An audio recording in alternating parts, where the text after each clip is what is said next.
પ્રવાસી કેવડા બધા, પણ આજે ક્યાંક ને ક્યાંક એ ઘર છોડીને વતન છોડીને બહાર ગયા છે ત્યારે આજે સમૃદ્ધ થઈ રહ્યા.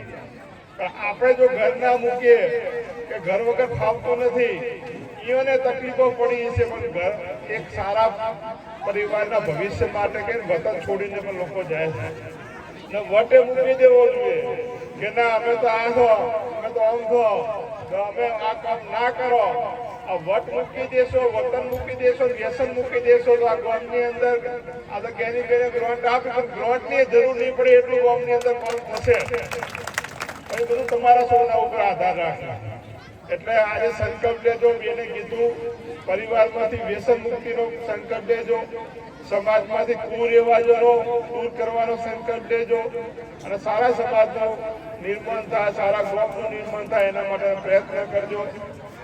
ને ખાસ કરીને અત્યારે તો શરણ માતાનું મંદિર બની રહ્યું છે, આવનારા સમયમાં મોટામાં મોટું કોઈ મંદિર હશે ને સરસ્વતીનું મંદિર છે. જેના ઘરમાં સરસ્વતી વસશે એ દુનિયામાં ક્યાંય પાછો પડવાનો નથી. બાકી પહેલાના જમાનામાં આપણે ગમે તો ભણ્યા ના ભણ્યા, મજૂરી કરી, કામ ધંધો કર્યો, ગમે તેમ કઈ ચલાવ્યું, પણ હવે કોઈ મજૂરી કરવી છે તો શિક્ષણની જરૂર છે, ધંધો કરવો છે શિક્ષણની જરૂર છે. અને ખાસ કરીને જેટલું દીકરાઓને શિક્ષણ આપો એટલું દીકરીઓને પણ સંસ્કાર સાથે શિક્ષણ આપજો. કેમ કે પહેલા જેવું હતું એવું માણસો ચલાવી લેતા એકબીજાના, પણ હવે એક બાજુ છોકરો ભણેલો, છોકરી ના ભણેલી, અથવા તો છોકરી ભણેલી, છોકરો ના ભણેલો, સાયકલના બે પૈડા હવે હરખા હોવા જોઈએ. એક પૈડું મોટું હોય ને એક નાનું હોય તો આ દુનિયામાં ચાલે એમ નથી. પહેલા તો મા બાપની શરમે ભણતા બધા, પણ હવે મા બાપે કઈ કહી શકતા નથી પોતાના સંતાનો.